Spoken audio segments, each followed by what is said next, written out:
Hey salut à tous et à toutes, c'est Nicolas et aujourd'hui on se retrouve pour cette 38e ciné-critique, critique un petit peu spéciale puisque nous allons parler de Voyage of Time, l'œuvre de Terrence Malick. Et si je dis œuvre, c'est que c'est ni un film ni un documentaire, c'est au-delà. Donc avant de rentrer dans le cœur du sujet, faisons un tour rapide sur ce Voyage of Time. Voyage of Time est sorti le 7 octobre 2016 aux États-Unis et le 4 mai 2017 en France en séance unique. C'est-à-dire que seulement une dizaine de cinémas le diffusaient seulement le 4 mai donc en séance unique. C'est-à-dire que si tu ne pouvais pas y aller du coup à cette séance-là, c'était mort. Terminé. N'ayant aucune séance proche de chez moi le 4 mai, j'ai dû attendre mi-septembre pour sa sortie en DVD pour pouvoir l'acquérir et le voir. Bon, maintenant parlons de ce film, cette œuvre. Voyage of Time est la plus belle expérience visuelle que j'ai eue depuis Interstellar et 2001 l'Odyssée de l'espace. Voilà, c'est dit. Comme ça, on est fixé. Chaque plan est à couper le souffle. Visuellement, c'est extraordinaire. L'adjectif beau n'aura jamais été aussi bien utilisé pour décrire ce film. Le film, je vais dire le film parce que dire l'œuvre à chaque fois, c'est un peu chiant. Tout est parfait. Chaque élément est minutieusement travaillé pour un rendu d'une grandeur sans nom. Voyage of Time, c'est du cinéma qui parle de la vie, de sa création jusqu'à sa fin, en passant par toutes les étapes de celle-ci, le tout en ayant la volonté d'en avoir un rendu scientifiquement fidèle, mais aussi avec le souhait d'en avoir une représentation poétique.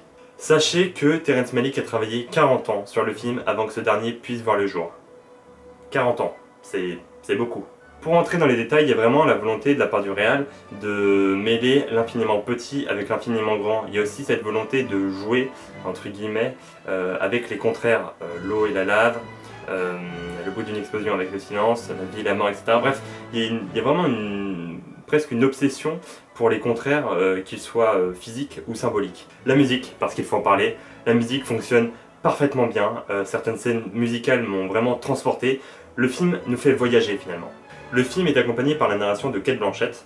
D'ailleurs, durant tout le film, on voit que Malick se pose des questions en rapport avec toutes les thématiques que j'ai évoquées auparavant, sans recevoir en fait la moindre réponse. Et au niveau des effets spéciaux, il y a eu, comme expliqué dans les bonus du film, un travail qui s'est étendu sur 10 ans.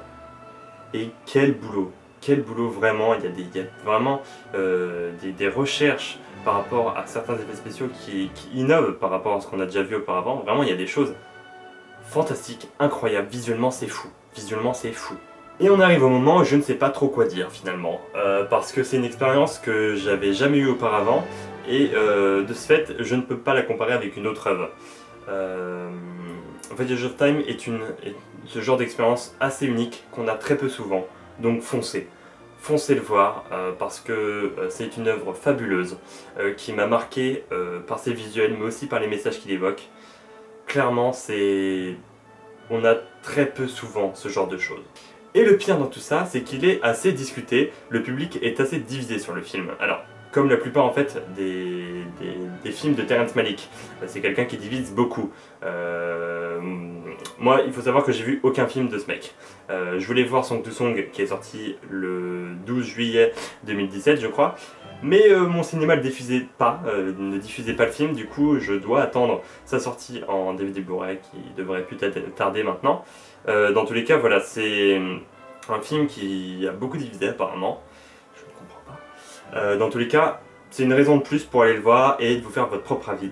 Parce que voilà, c'est une œuvre qui est assez unique dans son genre et vous ressortirez de votre séance avec des émotions, qu'elles soient positives ou négatives, mais vous ne ressortirez pas sans rien. Vraiment, c'est quelque chose d'assez différent et qui prend des risques et qui propose plein de choses. Donc foncez le voir, s'il vous plaît. Voilà, j'ai pas grand chose à dire de plus, je vous laisse découvrir le film. Pour ma part, on se retrouve très bientôt pour ma critique de Kingsman 2. Et du coup, je vous dis voilà, à bientôt pour de nouvelles vidéos, de nouvelles critiques et de nouvelles choses. C'était Nico, ciao!